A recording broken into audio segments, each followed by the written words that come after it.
Hello my dear students. So in today's video we will have a look on the number of characteristics that distinguishes the database approach from the traditional approach of programming with files. As you remember, in the last class we have seen that how these files are handled in case of a database management software. How these files are managed by the file management software that are in our operating system, where files that we have stored in the particular folder of a particular drive. So to look at this, the different characteristics of the DBMS approach over traditional file system. So the first point that you should know is the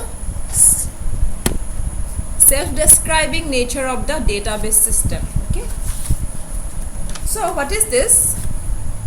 A fundamental characteristics of the database approach is that the database system contains not only the database itself, but also a complete definition of the or description of the database structure and constraints. So this particular definition is stored in the DBMS catalog, which contains information, for example, structure of each file, the type and the storage of the format of the data item, and various constraints that are imposed on the data. Fine. The information stored in the catalog is known as the metadata, and it describes the structure of the primary database. So this particular catalog, which contains the database structure, for example, if you look at this particular database, so this particular database contains role, name, CGPA and date of admission. So what will be the constraint of the role is that roll number will be an integer. Roll number, two students cannot have the same roll number.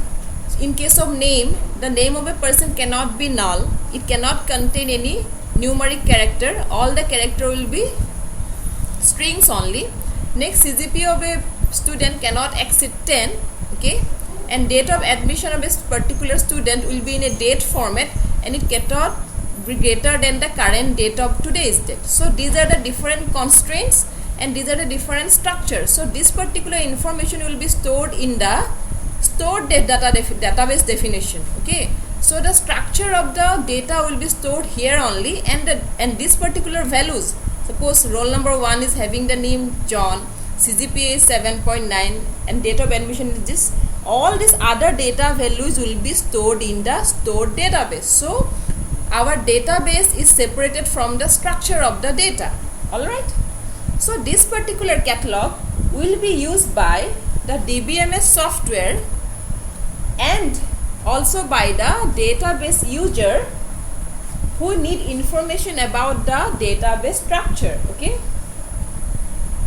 Generally what happens, a DBMS software package is not written for a specific database application, and therefore it must refer to the catalog here to know the structure of the files in a specific database. So we can say that the DBMS software must work equally with any number of database application. For example, you can take it as a student database, an university database, a banking database, a library database, but the constraint is as long as the database definition is stored in the catalog itself. But if you compare this scenario with the traditional file system, for example, this particular file I have stored it in a particular drive. I have written this file in a WordPad or Notepad, and now I want to access this file using my program. So to access a file, you have to write any programming languages. Suppose I have written a file, a program in C++ or C language, by using which I can access this particular file. So what happened in traditional file processing system, the data definition is typically part of the application program themselves. So what do you mean by that? Suppose if I have written the program in C to access all this particular database, So I have to either take a structure or I have to either take a class. So either in this class or the structure I will declare that roll is a number, okay, the name is a string, the CGPA is a float character, and date of admission to be a date type, okay. So all the definition is in the program itself, and the values, these are the values that I am going to store in the database will also be in the program, okay.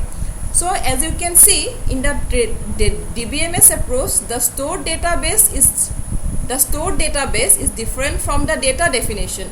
But if you have written a C program to access or C++ program to access this file, the data definition is typically a part of the application program themselves, okay. So the data definition as well as stored data will be written in the same program, okay.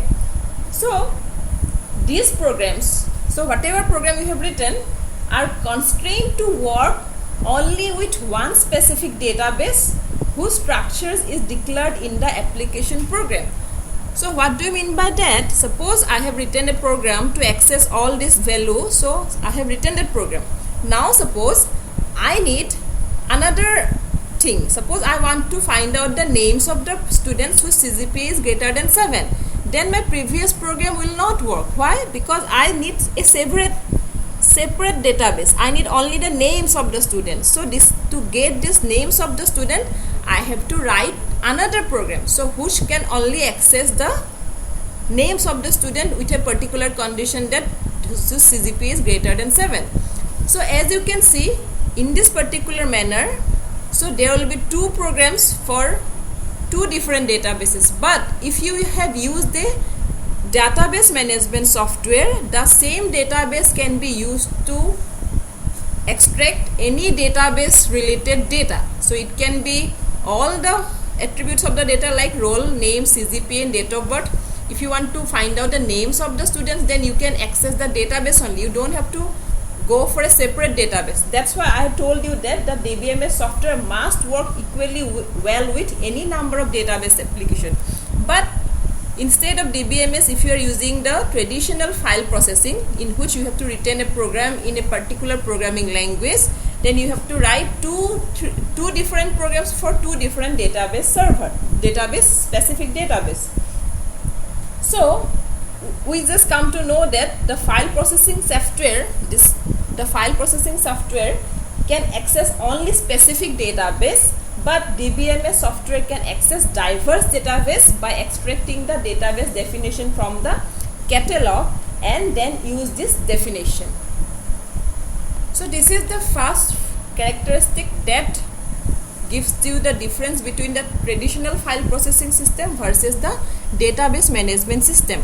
Another one important thing you should know that to access this file, if you write a C programming language, then you should know the location of the file, okay. Suppose if I have written this program in a computer and if there are 2 or 3 users, so I have to know the location of the file. But in case of database management software, you don't have to know the file location, okay. This is another characteristics which separate file from the traditional file from the database approach. The first one is the self-describing nature of the database system, and the second point I told you that the file location of the system you should know whenever you have written the program using traditional file programming system. But in case of DBMS, you don't have to know the program. And you know in the earlier cases that DBMS handle only structured data, but unstructured data will be handled by the data mining software. So the next part of the video will be continued in the next video lecture. Thank you very much.